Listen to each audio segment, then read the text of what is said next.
Statistics Unit 5, Lesson 1, Part 2, Predicting Variable Values. In this lesson, we want to, for a quantitative variable, not only just predict the mean, but actually the values of the variable themselves that could be obtained from the population. So we want the range of likely values that we can expect for that variable in the population.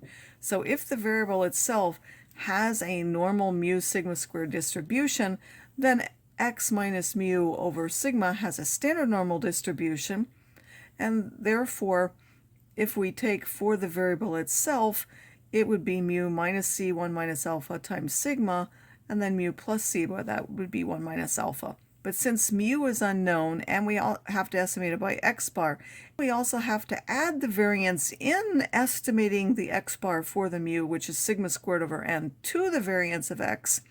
You actually get this standard deviation, or the variance, which is sigma squared, plus this one, which is the variance of the new thing when you have to estimate both of those. So when you're actually trying to predict the variable, there's not only the variability in the variable itself, but also because you don't know mu, you now have to add in that extra variability in knowing where the center is as well.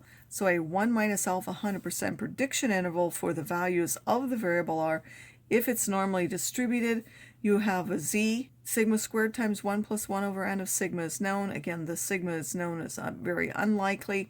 You would most likely be using one of these two where the sigma squared is unknown. T if you know the variable is normal, and then z if you know that it's not normal but you have a large sample size.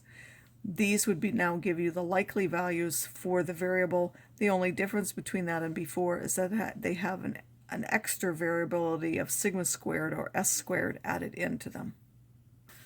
So in the study of Jujube, recall that 15 samples of ripe fruit had a mean vitamin C content of 50.44, assuming a normal distribution with a standard deviation of 13. Find a 90% prediction interval for the vitamin C in Jujube fruit. Again, I'm not going to repeat that. That's the same as in the example. It was normal with a known variance. Now this prediction interval, we actually have to calculate ourselves. You take x bar plus or minus the z value. Again, we would take inverse the normal 0.95 with 0 and 1 to find that value. I only kept 3 decimal places. And then the square root of sigma squared times 1 plus 1 over n. Why? Because sigma squared is known here. So we would square the 13. We have the standard deviation. We need the variance. And then we would calculate that to be this. So you calculate this whole number. That's one number, and you add and subtract that from the 50.44. The sample mean is exactly in the middle. We are 90% confident that the vitamin C content of any ripe Jujube fruit is somewhere between these two numbers. Note that the prediction interval must be wider than the confidence interval for the mean. The confidence interval was simply trying to estimate the number in the middle, and there was some variability in that. Now we actually want to know the vitamin C of the fruit itself, and that will be a much wider range of values.